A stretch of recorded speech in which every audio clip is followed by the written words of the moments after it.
ಚಿಂದಿ ಉಡಾಯಿಸೋ ಖಾರ ಬಣ್ಣ ರುಚಿಯನ್ನು ನೀಡುತ್ತದೆ. ಮೆಣಸಿನ ಪುಡಿ ಚಿಂದಿ ಉಡಾಯಿಸೋ ಖಾರ ಬಣ್ಣ ರುಚಿ. ಇಸ್ರೇಲ್ ಇರಾನ್ ನಡುವೆ ಮುಂದುವರೆದ ಯುದ್ಧ ವಿಶ್ವದ ಅತಿದೊಡ್ಡ ಅನಿಲ ನಿಕ್ಷೇಪಕ್ಕೆ ಇಸ್ರೇಲ್ ಬಾಂಬ್ ಹಾಕ್ಬಿಟ್ಟಿದೆ. ತೈಲ ಬೆಲೆ 14ರಷ್ಟು ಹೆಚ್ಚಾಗುವಂತ ಸಾಧ್ಯತೆ ಇದೆ. ಇದರಿಂದ ಇಸ್ರೇಲ್ ದಾಳಿಯ ಬಳಿಕ ಕಚ್ಚಾ ತೈಲ ದರ 14% ಹೆಚ್ಚಳ ಆಗುವ ಸಾಧ್ಯತೆ. 1 ಬ್ಯಾರೆಲ್ ತೈಲ ದರ 7,000 ತಲುಪಿದೆ. ಭಾರತದಲ್ಲೂ ಪೆಟ್ರೋಲು ಡೀಸೆಲ್ ದರ ಹೆಚ್ಚಾಗುವಂತ ಸಾಧ್ಯತೆ ಇದರಿಂದ ಇದೆ. ನಿರಂತರವಾಗಿ ಯುದ್ಧ ಆಗ್ತಿರುವಂಥ ಹಿನ್ನೆಲೆಯಲ್ಲಿ ಪೆಟ್ರೋಲು ಡೀಸೆಲ್ಲು ಇದೆಲ್ಲದರ ದರವು ಕೂಡ ಹೆಚ್ಚಾಗುವಂಥ ಸಾಧ್ಯತೆಗಳು ಇದೆ. ಕ್ಷಿಪಣಿಗಳ ದಾಳಿ, ಬೆಂಕಿಯ ಮಳೆಯಲ್ಲಿ ಇಸ್ರೇಲ್ ಇರಾನ್ ಬೆಂದು ಹೋಗ್ತಾ ಇದೆ.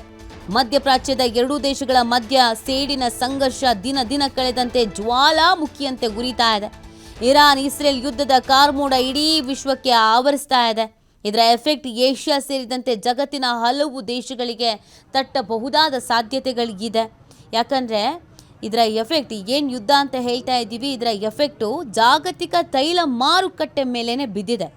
ಪೆಟ್ರೋಲು ಡೀಸೆಲ್ ಬೆಲೆ ಏರಿಕೆ ಆಗುವಂಥ ಸಾಧ್ಯತೆ ಹೆಚ್ಚಾಗಿದೆ. ಇಸ್ರೇಲ್ ಇರಾನ್ ತೈಲ ನಿಕ್ಷೇಪಗಳ ಮೇಲೆ ದಾಳಿ ಮಾಡಿದ್ದು ಅಪಾರ ಹಾನಿ ಉಂಟು ಮಾಡಿದೆ.